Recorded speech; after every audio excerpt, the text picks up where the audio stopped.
Assalamualaikum warahmatullahi wabarakatuh. Halo semua, pada hari ini saya Indah dan kedua rekan saya Bima dan Sarfar dari kelompok 4 akan menjelaskan tentang perkembangan fisik pada peserta didik. Di kesempatan kali ini, saya sendiri akan menjelaskan apa itu perkembangan fisik dan apa saja perubahan-perubahan atau pertumbuhan dari setiap individu. Jadi, langsung saja ya. Perkembangan fisik atau yang disebut juga pertumbuhan biologis merupakan salah satu aspek penting dari perkembangan individu yang meliputi perubahan-perubahan dalam tubuh seperti pertumbuhan otak, hormon, dan lain-lain, dan perubahan dalam cara individu dalam menggunakan tubuhnya seperti perkembangan keterampilan motorik dan perkembangan seksual, disertai perubahan dalam kemampuan fisik.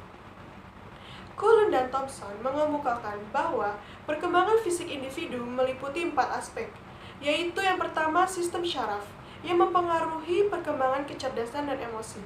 Yang kedua otot-otot, yang mempengaruhi perkembangan kekuatan dan kemampuan motorik.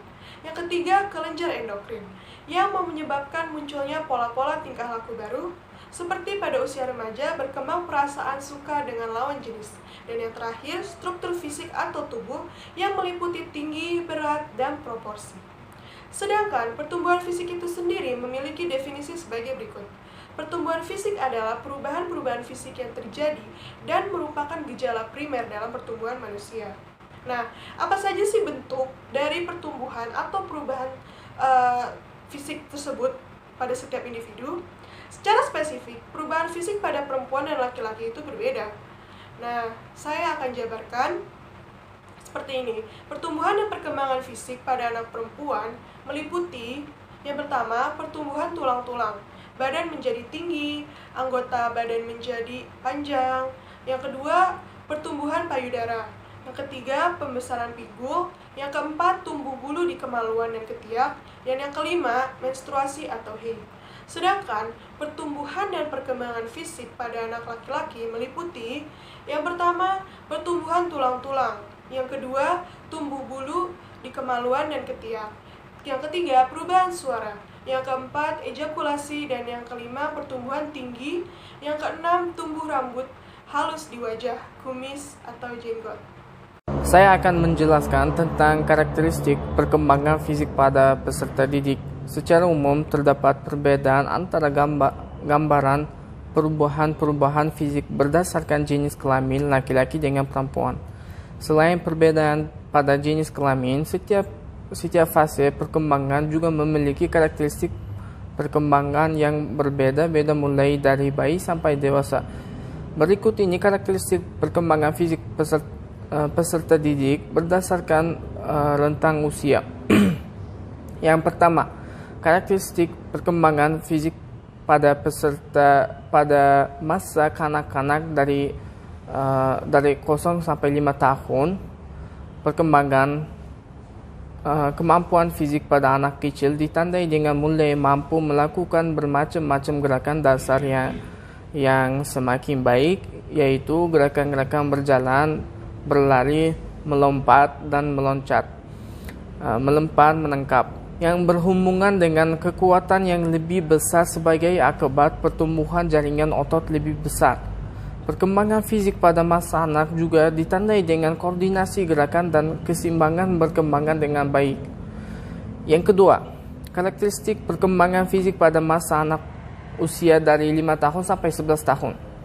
Perkembangan waktu reaksi lebih lambat dibanding masa kanak-kanak, koordinasi mata perkembangan dengan baik, masih belum mengembangkan otot-otot kecil, kesehatan umum relatif tidak stabil dan mudah sakit, rentang dan daya tahan kurang. Yang ketiga, karakteristik perkembangan fisik pada masa anak usia dari 8 sampai 9 tahun. Terjadi perbaikan koordinasi tubuh, ketahanan tubuh bertambah, anak laki-laki cenderung aktivitas yang ada kontak fisik seperti berkelahi dan bergulat, koordinasi mata dan tangan. Yang keempat, karakteristik perkembangan fisik pada masa anak usia dari 10 tahun sampai 11. kekuatan anak laki-laki lebih kuat dari wanita, kenaikan tekanan darah dan metabolisme yang tajam. Yang kelima, karakteristik perkembangan fisik pada masa remaja. Perkembangan fisik yang paling menonjol terdapat pada perkembangan, kekuatan, ketahanan, dan organ seksual. Karakteristik perkembangan fisik pada masa remaja ditandai dengan pertumbuhan berat dan tinggi badan yang cepat, pertumbuhan tanda-tanda seksual primer maupun tanda-tanda seksual sekunder. Yang terakhir, keenam, karakteristik perkembangan fisik pada masa dewasa. Kemampuan fisik pada masa dewasa pada setiap individu menjadi sangat bervariasi sering dengan pertumbuhan fisik. Laki-laki cenderung lebih baik kemampuan fisiknya dan gerakannya lebih terampil. Pertumbuhan ukuran tubuh yang proporsional memberikan kemampuan fisik yang kuat. Pada masa dewasa, pertumbuhan mencapai titik maksimal. Pada masa ini, pertumbuhan fisik mulai terhenti sehingga hasil yang pertumbuhan ini menuntutkan kemampuan fisik. Faktor yang mempengaruhi perkembangan fisik peserta didik dari berbagai definisi para ahli diperoleh pernyataan bahwa istilah pertumbuhan tidak bisa dipisahkan secara tajam. Namun bila ingin dibedakan, maka pertumbuhan lebih menunjuk kepada perubahan fisik, sedang perkembangan lebih menuju kepada perubahan psikis, di mana perubahan tersebut terjadi akibat dari kekuatan-kekuatan intens secara otomatis dan kekuatan dari luar. Berikut adalah faktor-faktor yang mempengaruhi perkembangan fisik peserta didik. Pertama, pengaruh keluarga. Pengaruh keluarga meliputi faktor keturunan maupun faktor lingkungan. Faktor keturunan, fisik yang sama dengan salah satu anggotanya. Faktor lingkungan, pergaulan, kesamaan tingkah laku dengan salah satu anggota keluarga. Dan yang kedua, jumlah gizi yang diberikan berpengaruh pada cepatnya pertumbuhan fisik anak. Contohnya, peserta didik yang memperoleh gizi yang cukup biasanya akan lebih cepat tumbuh dan lebih tinggi tubuhnya dan sedikit lebih cepat mencapai taraf remaja dibandingkan dengan mereka yang kurang mendapatkan asupan gizi. Yang ketiga, gangguan emosional. Jika anak sering mengalami kegangguan emosional, pertumbuhan awal remajanya akan terhambat. Contohnya, peserta didik yang terlalu sering mengalami gangguan emosional akan menyebabkan terbentuknya steroid adrenal yang berlebihan. Dan ini akan membawa akibat berkurangnya pembentukan hormon pertumbuhan kelenjar pituitari. Yang ketiga,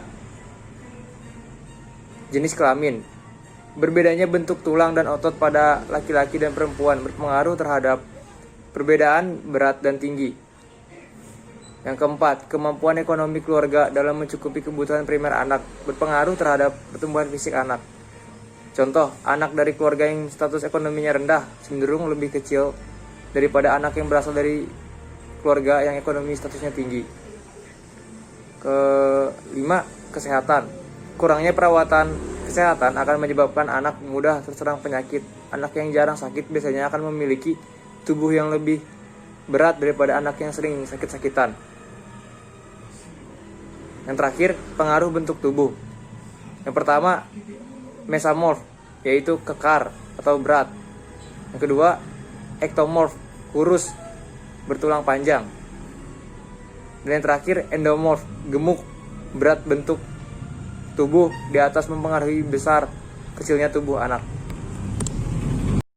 Selanjutnya, saya akan menjabarkan apa aja sih pengaruh pendidikan peserta didik bagi perkembangan fisik. Seperti yang sudah kita ketahui bahwa perkembangan fisik merupakan awal dan landasan bagi perkembangan aspek lainnya. Sebab, perkembangan fisik akan memberikan pengaruh baik secara langsung maupun tidak langsung bagi pengembangan aspek-aspek yang lain. Perkembangan fisik juga dianggap penting karena secara langsung atau tidak langsung akan berpengaruh pada perilaku anak sehari-hari. Nah, di sini saya akan menjabarkan apa saja pengaruh pendidikan peserta didik bagi perkembangan fisik. Yang pertama, fisik berkembang lebih baik karena mendapatkan perhatian dan pemenuhan kebutuhan yang memadai. Yang kedua, fisik berkembang lebih kuat karena ada kesempatan yang leluasa bagi anak untuk beraktivitas dan menggerakkan otot. Yang ketiga, anak termotivasi untuk melakukan berbagai aktivitas di tengah lingkungannya yang bermanfaat bagi pengembangan fisik. Dan yang keempat, anak terhindar dari hal-hal yang mengganggu dan membahayakan perkembangan fisik. Yang kelima, anak memiliki konsep diri positif walau bagaimanapun kondisi fisik yang dimiliki.